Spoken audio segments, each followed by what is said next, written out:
We in India believe that whoever manufactures in India and goods and services are made or provided with the sweat and blood of Indians on Indian soil is good for the country, irrespective of who owns the company. So whether Mr. X owns it or a person who came in from another country, Mr. Y owns it, is not as material as the labor that goes into the product, as the effort and job creation or the investments that went into creating that product is concerned.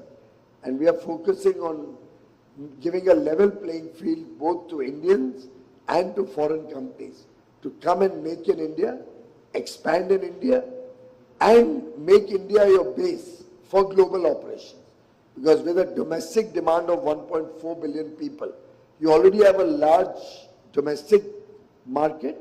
You can supplement it with other countries in Asia, in Africa, in Latin America, Central Europe, so that the scale of operation itself will make it a very attractive business proposition.